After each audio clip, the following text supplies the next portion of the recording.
میں بہت خوش تھا۔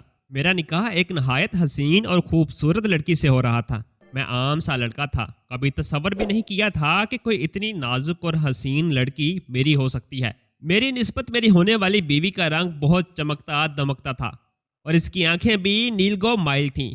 خوشی میرے چہرے سے پھوٹ رہی تھی۔ میرے دوست مجھے چھیڑ چھاڑ کرنے لگے۔ تم تو چھپے رستم نکلے، سچ بتاؤ کیا تم پہلے سے یہی سوچ کر آئے تھے؟ میرے دوست تجسس سے پاگل ہو رہے تھے۔ ان کی بات پر ہنس پڑا تھا۔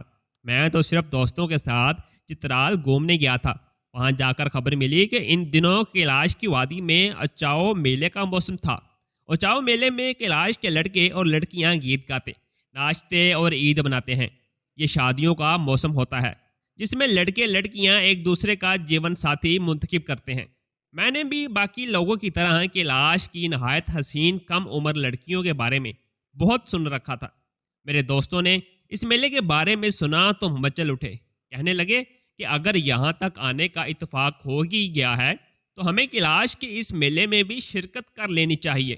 میں تھوڑا کنفیوز تھا۔ مجھے لگا کہ وہ لوگ ہمیں اپنے میلے میں آنے نہیں دیں گے کیونکہ ان کی جوان لڑکیاں نہایت خوبصورت روایتی لباس میں نقشک سے تیار ناچتی گاتی عید مناتی ہیں۔ مگر تب دوستوں نے بتایا کہ اس میلے میں کسی پر کوئی پابندی نہیں ہوتی، باہر کے لڑکے لڑکیاں بھی وہاں پر لطف اندوز ہونے جا سکتے ہیں۔ میں بھی دوستوں کے ساتھ اس میلے میں پہنچ گیا تھا۔ وہاں جا کر تو میری اور میرے دوستوں کی آنکھیں پھٹی کی پھٹی رہ گئی تھیں۔ وہاں حسین نازک لڑکیوں کا ایک جہان آباد تھا۔ روایتی لباس اور ٹوپیوں میں خوبصورتی سے تیار وہ لڑکیاں گلے میں بازو ڈالے خوشی سے ناچ رہی تھیں۔ میرے دوست بھی ان میں شامل ہو کر ناچنے لگے۔ میں حیرت زدہ ان زندہ دل لوگوں کو ہنستا مسکراتا دیکھ رہا تھا۔ کچھ دیر بعد تمام لڑکیاں ایک طرف جمع ہونے لگیں۔ ہم نے وہاں کھڑے ایک لڑکے سے پوچھا، ان کو کیا ہوا؟ کہنے لگا، یہ لڑکیاں اپنے لیے دولہا کی تلاش میں یہاں آئی تھیں۔ ہم اس میلے میں اپنے لیے ہم سفر ڈھونڈتے ہیں۔ ان کی مرضی اور پسند سے شادیاں کی جائیں گی۔ میں نے حیرت سے کہا، ان کو لڑکا پسند کرنے کی اجازت؟ وہ کہنے لگا، جی ہاں، جس کو جو بھی لڑکا پسند آئے گا وہ اس کے ساتھ شادی کر لے گا۔ ہمارے والدین اس بات کی پوری اجازت دیتے ہیں۔ ہم حیران ہوئے کیونکہ ہمارے ہاں اس بات کو غیرت کا مسئلہ بنا دیا جاتا تھا۔ میرا دل پوری شدت سے دھڑک اٹھا تھا۔ وہاں ایک سے بڑھ کر ایک حسین اور خوبصورت لڑکیاں تھیں۔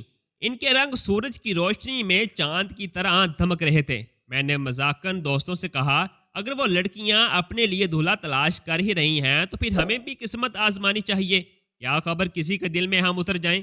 میں دوستوں کو اکسا رہا تھا۔ سچ تو یہ تھا کہ میں کیلاشی لڑکی سے نکاح کر لینا چاہتا تھا۔ وہاں کھڑے کھڑے لڑکیوں کو دیکھتے ہوئے میرے دل میں حسرت سی پیدا ہو گئی تھی کہ میری بیوی بھی ایسی حسین ہونی چاہیے۔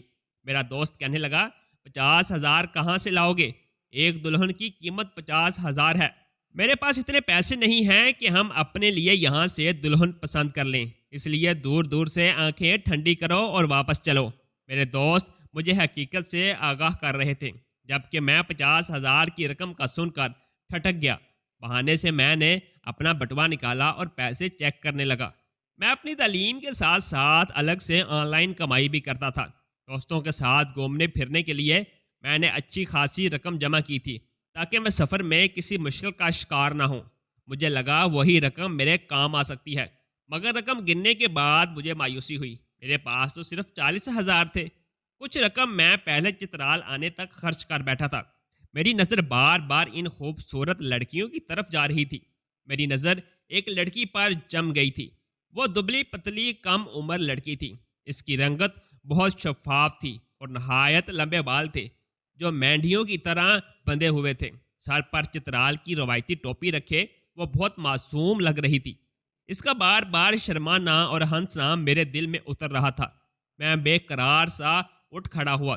دوستوں نے پوچھا تو کال کا بہانہ کر کے میں وہاں سے چلا گیا۔ زندگی میں پہلی بار تو لڑکی نہیں دیکھی تھی۔ یونیورسٹی میں بھی میرے ساتھ کئی خوبصورت لڑکیاں پڑھتی تھیں، مگر کیلاش کی وہ لڑکی میرے دل میں گھس گئی تھی۔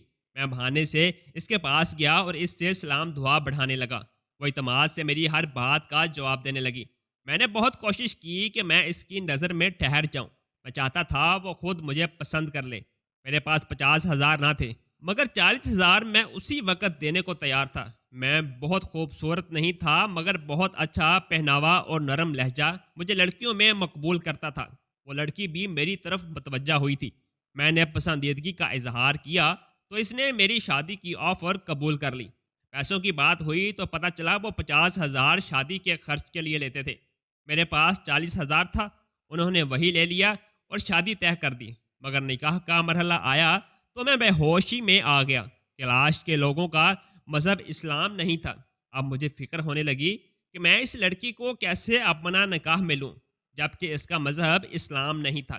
میں اپنے مذہب سے پیچھے نہیں ہٹ سکتا تھا۔ میری پریشانی جان کر وہ لڑکی بولی، ہمارے لیے مذہب معنی نہیں رکھتا۔ اگر آج میں کلاش کے کسی فرد سے شادی کرتی تو میرا یہی مذہب رہتا اور میں اپنے مذہب رسومات کے مطابق اس کو اپنا شوہر مانتی۔ مگر تم مسلمان ہو، تم چاہو تو مجھے کلمہ پڑھا کر مسلمان کر سکتے ہو۔ میں تمہارے ساتھ تمہاری رسومات کے مطابق ہی شادی کروں گی۔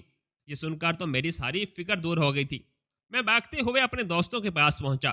جب میں نے انہیں اپنے نکاح کا بتایا تو وہ سب بے یقینی سے مجھے دیکھنے لگے۔ انہیں لگا کہ میں مذاق کر رہا ہوں۔ تمہیں بھی جو لڑکی پسند آئے اس سے جا کر بات کرو، دوستی بڑھاؤ، ہو سکتا ہے بغیر پیسوں کے وہ لڑکی مان جائے، کیونکہ یہاں پر لڑکی اور لڑکا جو بھی ایک دوسرے کو پسند کر لیں وہ نکاح کر رہے ہیں۔ میں نے اپنے دوستوں کو اکسایا تو ایک دوست مجھ سے کہنے لگا، تم تو پاگل ہو، حسین خوبصورت کے دیوانے ہو رہے ہو، تمہیں کیا خبر ان کلاشی لڑکیوں کے بارے میں کیسی کیسی کہانیاں مشہور ہیں۔ شادی اگر ایک دن کا کھیل ہوتی تو ہم بھی ضرور کر لیتے، مگر یہ عمر بھر کا فیصلہ ہے۔ تم ایک انجان مذہب، انجان جگہ کی لڑکی کو اپنے گھر لے جاؤ گے تو سوچو کیسے اپنے والد کو اس کے بارے میں بتاؤ گے۔ میں نے سر جھٹک دیا۔ میں نے کہا، مجھے کوئی پریشانی نہیں، میں لڑکی کو مسلمان کر کے اس سے نکاح کروں گا اور واپس لے جاؤں گا۔ مجھے زیادہ وضاحت دینے کی ضرورت نہیں۔ تم جانتے ہو میری والدہ کی چند سال پہلے ہی وفات ہو چکی ہے۔ میرے والد تو پہلے ہی سمجھ نہیں پاتے کہ میرا رشتہ کیسے اور کہاں کریں۔ میں نے کہا، مجھے یقین ہے جب میں اپنی بیوی کو اپنے والد سے ملواؤں گا تو وہ اسے کھلے دل سے قبول کریں گے۔ مگر میرے دوست عجیب سے انداز میں مسکراتے ہوئے بولے، ابھی تو خوش ہو رہے ہو، ہم تمہاری خوشی ضائع نہیں کرنا چاہتے، مگر شادی کے بعد تمہیں اندازہ ہو جائے گا کہ کیلاشی لڑکیاں کتنی عجیب ہیں۔ ان کی حرکتیں تم برداشت نہیں کر پاؤ گے۔ نکاح کرنے سے پہلے ایک بار ضرور سوچ لینا۔ شادی کے بعد ایسا نہ ہو تم اپنی بیوی کو سمجھنے لگو تو طلاق کا فیصلہ کر بیٹھو۔ میں سمجھ نہیں پایا میرے دوست مجھے کیا سمجھانا چاہ رہے تھے۔ میں تب اندازہ نہیں کر پایا تھا کہ میں کیا غلطی کرنے والا تھا۔ میں نے یہ جاننے میں دلچسپی نہیں لی کہ انہوں نے کیلاش کے لوگوں کے بارے میں کیا کہانیاں سن رکھی تھیں۔ کچھ نہیں جاننا چاہتا تھا۔ میرا حواس پر تو اس وقت اس لڑکی کا حسن سوار تھا۔ اپنی خوشی میں نے اپنے دوستوں کی کسی بات کو توجہ نہیں دی۔ میں نے کہا، میں سب سنبھال لوں گا، ایسے بھی لڑکیاں شادی کے بعد بدل جاتی ہیں۔ پر مجھے یقین تھا کہ کیلاش کی زندہ دل معصوم لڑکی میری بیوی بن کر میری زندگی کو حسین بنا دے گی۔ مگر میرے دوست نہ جانے کیا اشارے کر رہے تھے۔ اس وقت میں نے انہیں زیادہ توجہ نہیں دی۔ میرے دل میں کہیں ہلکا سا یہ خیال بھی سر اٹھا رہا تھا کہ میرے دوست جلن کا شکار ہو رہے تھے۔ وہ کیلاشی لڑکیوں کو دیکھ کر آہیں بھر رہے تھے، مگر ان کے پاس اتنی رقم نہ تھی کہ وہ کسی لڑکی کو پسند کرتے۔ میری قسمت اچھی تھی کہ مجھے 40,000 ڈسکاؤنٹ پر میری پسند کی لڑکی مل گئی تھی۔ میں اپنی ہونے والی بیوی کے پاس گیا۔ اس کا نام رائنا تھا۔ رائنا نے مجھ سے کہا کہ تم مجھے کلمہ پڑھا دو، میں مسلمان ہو جاؤں گی، مگر ہماری شادی آج نہیں ہو سکتی، تمہیں 2 دن انتظار کرنا پڑے گا۔ میں حیران ہوا۔ میں نے تو سنا تھا کہ لڑکیاں لڑکا پسند آتے ہی اس سے نکاح کر لیتی ہیں۔ کہنے لگی، ایسا ہی ہے، میں تم سے نکاح کروں گی اور مجھے کوئی بھی منع نہیں کرے گا، مگر اس سے پہلے ہماری ایک خاص روایت ہے، اس کے بعد میں تمہیں ملوں گی۔ میں نے کہا، ایسی کیا روایت ہے؟ کہنے لگی، میں آج گھر جا کر اپنے گھر والوں کو یہ پیغام دوں گی کہ میں نے اپنے لیے لڑکا پسند کر لیا ہے اور اس کے ساتھ میں بھاگ رہی ہوں۔ تم مجھے لینے آ جانا، میں تمہارے ساتھ گھر سے بھاگ جاؤں گی۔ لڑکی کی بات سن کر مجھے جھٹکا لگا۔ وہ کھلا کر بولا، تمہیں گھر سے بھاگنے کی کیا ضرورت ہے؟ میں نے کہا، میں تمہیں پیسہ دے رہا ہوں، ہم ایک دوسرے کو پسند کرتے ہیں، شادی کریں گے تو پھر چھپانے کی کیا ضرورت ہے؟ میں تو بکھلا گیا تھا۔ میں نہیں چاہتا تھا کہ کلاش کے لوگ میرے خلاف ہو جاتے اور اپنی لڑکی بھگانے کے الزام میں مجھے مار پیٹ کرتے۔ مگر رائنا میری بات پر ہنسنے لگی، بولی فکر مت کرو، میں کسی سے نہیں چھپا رہی، پیشگی اطلاع دوں گی کہ میں گھر سے بھاگ رہی ہوں، یہ ہماری روایت ہے، کوئی مجھ پر غصہ نہیں کرے گا، تمہاری اجازت سے کل یا پرسوں میرے والدین مجھے گھر لے جائیں گے اور پھر ہم دونوں رسم و رواج کے ساتھ شادی کر لیں گے، مگر پہلی رات مجھے تمہارے ساتھ بھاگنا ہوگا، میری محبت کا یہی اعلان ہوگا کہ میں نے تمہیں چن لیا ہے۔ رائنا کی باتوں نے مجھے گھما کر رکھ دیا تھا، میں نے اپنی زندگی میں ایسا عجیب رواج کبھی نہیں سنا تھا، مگر مجھے اس لڑکی سے شادی کرنی تھی، اس لیے میں خاموشی سے سر ہلا گیا۔ اس رات میں رائنا کو لینے پہنچا تو وہ میری منتظر تھی، میں اسے گھر سے بغال آیا، اپنی حرکت پر مجھے خود ہنسی آئی تھی، میں جس معاشرے میں پلا بڑا تھا وہاں گھر سے بھاگی ہوئی لڑکی کو ساری زندگی اس بات پر ذلیل کیا جاتا تھا، مگر کلاش میں لڑکی بھگانے پر کوئی خون خرابہ نہیں تھا، تب خوشی میں اس عجیب رسم سے لطف اندوز ہوا، میں نے نہیں سوچا تھا کہ میری زندگی میں آگے کیا موڑ آنے والا تھا۔ اگلے روز رائنا کے والدین لڑکی کو اپنے ساتھ گھر لے گئے، میں نے انہیں بتایا کہ میں رائنا کو مسلمان کر دیا ہے، اس سے نکاح کرنا چاہتا ہوں، تو انہوں نے اپنے پرانے رسم و رواج ایک طرف رکھ دیے اور میں نے رائنا سے نکاح کر لیا۔ میں بہت خوش تھا، میرے دوست ابھی وہاں گھومنا چاہتے تھے، میرا بھی واپسی کا ارادہ نہیں تھا، میں نے ایک چھوٹے سے ریسٹ ہاؤس میں قیام کیا، میں گھومنے کے لیے آیا تھا مگر اپنی پسندیدہ لڑکی کو بیوی بنا بیٹھا تھا، میں ان دنوں ہواؤں میں اڑنے لگا تھا، میری بیوی نے میری زندگی میں شامل ہو کر میری زندگی کو مزید خوبصورت بنا دیا تھا۔ 4 دن ہم نے بغیر کسی پریشانی کے گزارے، مگر 5واں روز میری بیوی کچھ سنجیدہ سی لگی، مجھ سے پوچھنے لگی تم ابھی یہیں رکو گے یا جلدی واپس جانا ہے؟ میں اس سوال پر چونک گیا، اس سے کہا میں ابھی فارغ ہوں، کچھ دن یہیں رکوں گا، وہ جواباً سوچ میں گم ہوگی، میں اسے دیکھتے جا رہا تھا، سادگی میں اس کا حسن مزید نمایاں ہو رہا تھا۔ ان 4 دنوں میں رائنا نے مجھے اپنا دیوانہ بنا لیا تھا، مگر اس کے چہرے کی سوگواری مجھے ٹھٹکا گئی تھی، شاید میں اسے گھر نہیں لے جا رہا تھا اس لیے وہ گھبرا رہی تھی، اسے تسلی دیتے ہوئے میں اس کے قریب ہونے لگا تو اچانک اس نے مجھے دور جھٹک دیا اور اس رات ایسی حرکت کی کہ میں ساکن رہ گیا۔ اگلے روز میں گھبرایا ہوا سا دوستوں کے پاس گیا، وہ سب حسین وادی کے نظارے میں کھوئے ہوئے تھے، مجھ سے پوچھنے لگے تمہاری شادی کیسی گزر رہی ہے؟ میں پریشان تھا، دوستوں سے پوچھا کہ نکاح سے پہلے مجھے کلاشی لڑکی کے بارے میں کیا بتانا چاہتے تھے، میری دوست ٹھٹک گئے، شادی کی 4 دن بعد میں اڑے ہوئے حواسوں کے ساتھ ان سے سوال کر رہا تھا، اس کی حیرت بجا تھی، کہنے لگے تمہیں کیوں ضرورت پڑی، لگتا ہے تمہاری بیوی نے اپنی اصلیت ظاہر کر دی ہے۔ اس کی بات پر مجھے گزاری رات کا لمحہ یاد آیا جب میری بیوی نے مجھے جھٹک دیا تھا، اپنا سامان باندھ کر گھر سے چلی گئی، وہ جاتے جاتے بولی میں تم سے 1 ہفتے بعد ملاقات کروں گی، میں گھبرا گیا تھا، اسے روکنے کی کوشش کی، پوچھتا رہا وہ کہاں گئی ہے، مگر وہ تیزی سے ایک گاڑی میں بیٹھی وہاں سے جا چکی تھی، میں یہ بھی نہیں جان پایا کہ میری بیوی کہاں گئی تھی، وہ بہت جلدی میں لگ رہی تھی، میں یہ بات اپنے دوستوں کو نہیں بتانا چاہتا تھا، میں نہیں چاہتا تھا کہ میرے دوست اس بات پر میرا مذاق اڑاتے، مگر مجھے احساس ہو گیا کہ میں غلطی کر بیٹھا ہوں، میں نے ایک میلے میں ناچتی ہوئی لڑکی کو پسند کیا تھا، مگر میرے لیے اس کے ماضی کی کوئی اہمیت نہیں تھی، میری شادی کے بعد میری بیوی کا اچانک غائب ہونا میری سمجھ سے باہر تھا، 2-3 روز میں بیوی کا انتظار کرتا رہا، اس کی کوئی خبر نہیں آئی، اس کے گھر جا کر پوچھا تو اس کی ماں لاپرواہی سے بولی رائنا بشالی گئی ہوگی، میں نہیں جانتا تھا وہ کس جگہ کا ذکر کر رہی تھی، مگر مجھے تو ان کا رویہ برا لگا تھا، میں بددل ہو گیا، سوچا جی شادی کی بنیاد ہی اتنی بری تھی وہ کامیاب کیسے ہوتی، میں نے اپنی شادی کی باپ کو خبر تک نہیں دی تھی، کئی مردوں کے درمیان ناچتی گاتی لڑکیاں انجان لڑکے کی محبت میں ایمان لے آئی، عزت سے نکاح کرنے کی بجائے ہم گھر سے بھاگتے تھے، 4 دن وہ لڑکی ٹھیک رہی تھی مگر پھر اچانک بدل گئی، میرا دل ٹوٹ گیا، دوستوں سے واپس جانے کا کہا، میری خاموشی میرے دوستوں پر سب واضح کر گئی تھی، میں ہنستا مسکراتا پرجوش سا اس وادی میں پہنچا تھا، مگر واپسی پر دل خالی ہو گیا تھا، میں رائنا سے محبت کر بیٹھا تھا، میں خود کو روگ لگا لیا تھا، واپس پہنچا تو اپنی زندگی میں خود کو اتنا مصروف کر لیا کہ سر کھجانے کی فرصت نہیں رہی، میرے والد پریشان ہوئے، میں گم سم رہنے لگا تھا، زیادہ بات چیت نہیں کرتا تھا، رائنا کی بے وفائی نے مجھے کسی قابل نہیں چھوڑا تھا، مجھے بار بار یہی خیال آتا تھا کہ وہ لڑکی مجھے بیوقوف بنا کر اب مجھ پر ہنستی ہوگی۔ میں اپنے حلقہ احباب کا سب سے ذہین لڑکا تھا جو ایک چھوٹی سی لڑکی کے ہاتھوں پاگل بن گیا تھا۔ مجھے تو لگا تھا وہ وقتی پسندیدگی تھی، مگر رائنا کی محبت میرے اندر جڑیں پھیلا چکی تھی۔ اس کی بے وفائی کے باوجود میں اسے بھول نہیں پا رہا تھا۔ میرے والد میری تبدیلی سے بہت ناخوش تھے، میری اداسی کی وجہ پوچھتے تھے، مگر میں انہیں کچھ بتا نہیں پایا تھا۔ میرا جلد آخری سیمسٹر شروع ہو گیا تو میں نے خود کو پڑھائی میں مصروف کر لیا۔ گھر میں صرف میں اور میرے والد رہتے تھے۔ کام کرنے کے لیے ایک ملازمہ رکھی ہوئی تھی۔ ایک روز ملازمہ نے میرا سفری بیگ کھولا تو اسے کچھ سامان ملا۔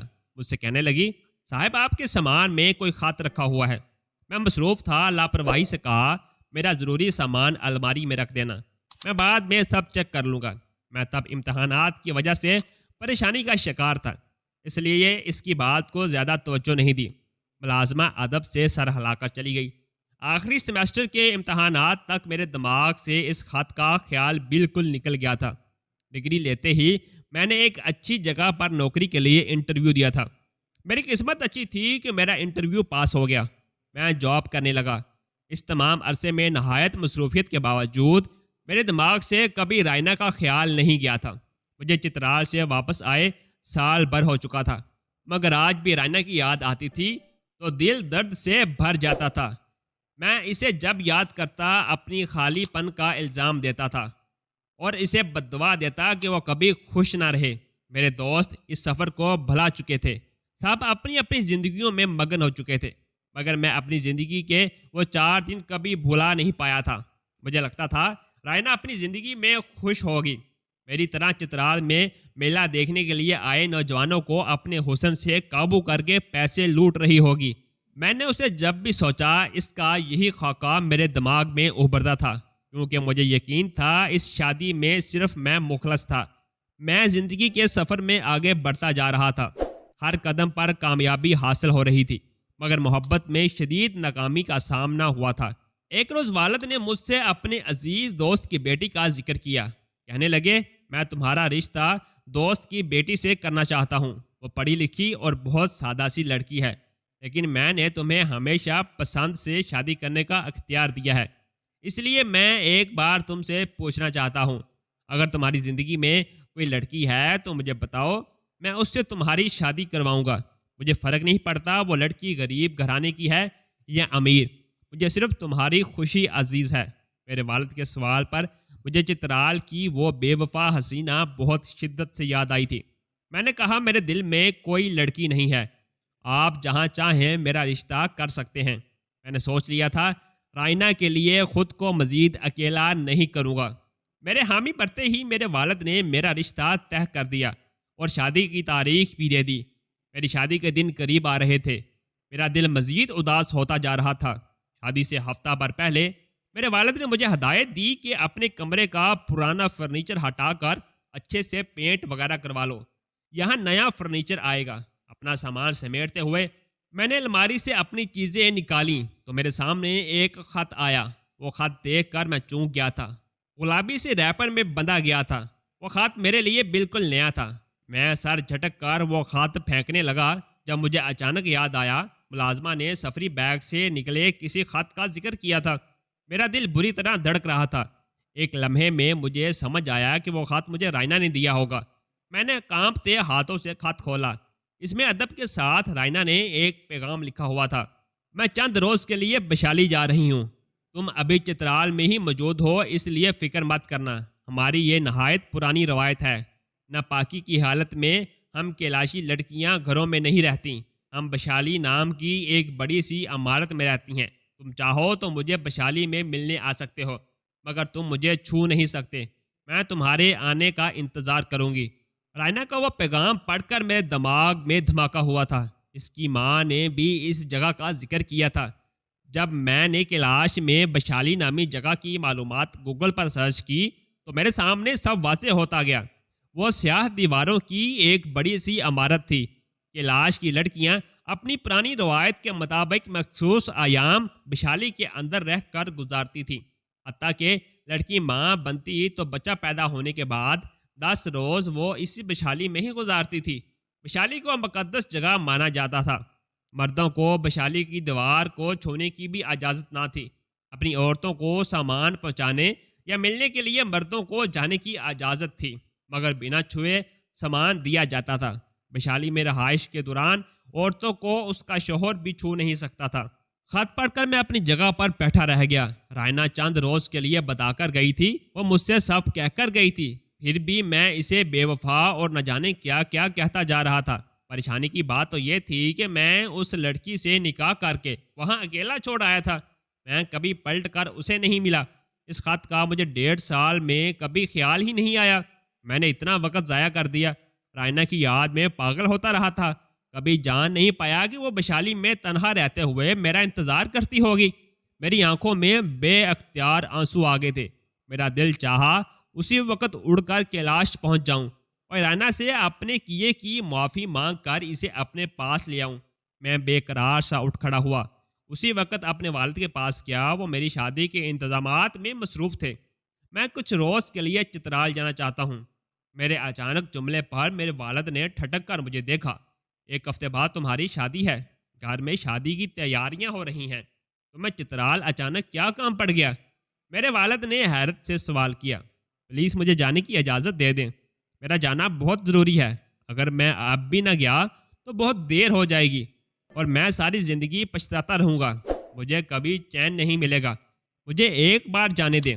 میں اپنے والد سے منتیں کرتا بے ساختہ رو پڑا تھا۔ وہ بکھلا گئے۔ اپنی باشعور زندگی میں پہلی بار اس طرح اپنے باپ کے سامنے کسی بات پر رویا تھا۔ گھبراؤ مت بیٹا، میں پیچھے سب سنبھال لوں گا۔ اگر تمہارا جانا بہت ضروری ہے تو تم چلے جاؤ۔ میرے والد نے اجازت دے دی۔ میں نے اپنے چند جوڑے رکھے اور فوراً ٹکٹ کروا کر چترال کی طرف روانہ ہو گیا۔ میں جانتا تھا وہ بہت لمبا سفر تھا، مگر میں پہلی فرصت میں رائنا کے پاس پہنچنا چاہتا تھا۔ چترال کی وادی کیلاش میں قدم رکھتے ہی میں سیدھا رائنا کے گھر پہنچ گیا۔ میری دستک دینے پر رائنا کے والد باہر آئے۔ وہ بہت بزرگ اور کمزور لگ رہے تھے۔ مجھے دیکھ کر ٹھٹک گئے، پھر ان کے چہرے پر نفرت بھرے تاثرات پھیل گئے تھے۔ میں شرمندگی سے سر جھکا گیا۔ میں جانتا تھا اپنی بیٹی کی بے وقتی پر وہ دونوں مجھ سے نفرت کرتے ہوں گے۔ میں نے بات کرنے کی کوشش کی تو بوڑھا بولا، ہمارا تم سے کوئی تعلق نہیں رہا، تم یہاں کیا لینے آئے ہو؟ میں گڑبڑانے لگا۔ مجھے بات کرنے دیں، میں رائنا سے ملنا چاہتا ہوں۔ میں غلط فہمی کا شکار ہو گیا تھا، مگر میں نے رائنا کو طلاق نہیں دی تھی۔ میں آج بھی اسے اپنانے کو تیار ہوں۔ وہ میری بیوی ہے، مجھے ایک بار میری بیوی سے ملنے دیں۔ میں نے روتے ہوئے منتیں کی تو وہ بوڑھا مجھے خالی خالی نظروں سے دیکھنے لگا۔ بولا، اگر تم کسی غلط فہمی کا شکار ہو گئے تھے تو آنے میں بہت دیر کر دی ہے، کیونکہ ہماری بیٹی رائنا کا چند ماہ پہلے انتقال ہو گیا ہے۔ وہ خبر میرے سر پر بجلی کی طرح گری تھی۔ میں پھٹی پھٹی آنکھوں سے اس بوڑھے کو دیکھنے لگا۔ میرے حواس یک دم اڑ گئے تھے۔ مجھے اس بات پر یقین نہیں آیا۔ میں جانتا ہوں آپ مجھے جھوٹ بول کر یہاں سے بھیجنا چاہتے ہیں۔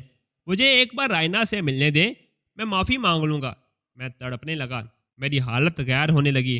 وہ بوڑھا ترس کھا کر مجھے اندر لے گیا۔ تب ان لوگوں نے مجھے پوری تفصیل بتائی۔ رائنا بشالی سے لوٹی تو کتنے روز میرا انتظار کرتی رہی۔ اس نے مجھے بہت تلاش کیا، مگر کئی ماہ تک اس نے انتظار کیا کہ میں لوٹ آؤں گا۔ اسے یقین تھا میں اسے کبھی اکیلا نہیں چھوڑوں گا، مگر آہستہ آہستہ اس کا انتظار ختم ہونے لگا۔ میری ساس نے بتایا کہ رائنا ماں بننے والی تھی۔ وہ تمہیں یہ خبر دینا چاہتی تھی، مگر تم نے نہ اپنا پتہ بتایا نہ اپنا نمبر دیا۔ تم ایسے گئے کہ ہمیں تمہارا کوئی سراغ ہی نہیں ملا۔ بچے کی پیدائش کے بعد رائنا 10 دن بشالی میں ہی رہی تو وہاں قیام کے دوران اس کی موت ہو گئی۔ بچے کو ہم اپنے پاس لے آئے تھے اور رائنا کو وادی سے کچھ دور زمین میں دفنا دیا تھا، کیونکہ بشالی میں قیام کے دوران جو لڑکیاں مرتی تھیں انہیں باقاعدہ رسوم کے ساتھ نہیں دفنایا جاتا تھا۔ یہ سن کر میرے پورے وجود میں اذیت پھیل گئی تھی۔ میں اس معصوم لڑکی کو اپنی زندگی میں شامل کر چکا تھا۔ وہ میری بیوی تھی، مگر پھر بھی ایسی لاوارث موت مری تھی۔ مسلمان ہونے کے باوجود کیلاش میں رہنے کی وجہ سے وہ اپنے پرانے رواجوں پر چلتی رہی۔ اسے نہ جنازہ نصیب ہوا تھا اور نہ ہی غسل کفن دفن۔ میں پھوٹ پھوٹ کر رو رہا تھا۔ مجھے تب سمجھ آئی کہ میرے وجود کے اندر بے چینی سی کیوں بھری رہتی تھی۔ مجھے لگتا تھا مجھے رائنا کی بے وفائی رلاتی ہے۔ میں نہیں جانتا تھا کہ مجھے اس کی آہیں بے سکون کرتی ہیں۔ میرے ضمیر پر بوجھ پڑ گیا تھا۔ میں نے رائنا کی ماں باپ سے بہت منتیں کی، میں اپنے بچے کو ایک نظر دیکھنا چاہتا ہوں، مگر بوڑھے اور بوڑھی نے صاف انکار کر دیا۔ کہنے لگے کہ لاش کی کئی بیٹیوں کی شادی کا یہی انجام ہوا ہے جو رائنا کا ہوا۔ تم مرد ایسے ہی کرتے ہو، ہم کمزور ہیں، ہماری بیٹی کی نشانی ہمارے پاس ہے، اگر ہم تمہیں بچہ دکھا دیں تو تم ہم سے چھین کر لے جاؤ گے۔ ہمیں یقین نہیں ہے تمہاری کہانی میں کتنا سچ ہے، ہم اب اپنے بچے کو تمہارے حوالے نہیں کریں گے۔ میری منتوں پر بھی وہ نرم نہیں پڑے تھے، مجبوراً مجھے خالی ہاتھ لوٹنا پڑا تھا۔ میں اپنی شادی سے ایک دن پہلے گھر واپس پہنچا تھا۔ میری حالت اتنی خراب ہو رہی تھی کہ میرے والد گھبرا گئے۔ میں گم سم سا کمرے میں پڑا رہا۔ گھر میں ہر طرف شادیانے بج رہے تھے، میرا پورا خاندان جمع تھا۔ میرے والد مجھ سے بار بار پوچھنے لگے، تمہیں کیا پریشانی ہے؟ چترال میں تمہارا ساتھ کیا ہوا ہے؟ میں اپنے والد کو تب بھی کچھ نہ بتا پایا۔ میں نے ان کے ہاتھ پکڑ کر روتے ہوئے التجا کی، میری شادی مت کریں، میں شادی کے قابل نہیں ہوں، میں کسی بھی لڑکی کو عزت بری زندگی دینے کے قابل نہیں ہوں۔ میں رو رہا تھا، برائے مہربانی مجھ پر احسان کریں۔ میرے والد ساکت رہ گئے۔ میری شادی ایک روز پہلے ختم ہو گئی تھی۔ میرے والد کے دوست نے میرے والد کو اتنی باتیں سنائیں کہ وہ ندامت سے سر جھکا کر رہ گئے۔ میں اس معاملے میں بالکل بے بس ہو چکا تھا۔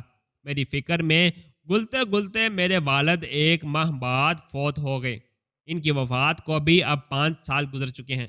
میں اپنے گھر میں اکیلا رہتا ہوں، کامیاب انسان ہوں، مگر آج بھی میری زندگی ویسے کی ویسے ہی ویران ہے۔ رائنا کی یاد میرے دل سے کبھی نہیں نکلی۔ دوستو، مزید اس طرح کی ویڈیوز کے لیے ہمارے چینل کو سبسکرائب لازمی کیجیے گا۔ اللہ حافظ۔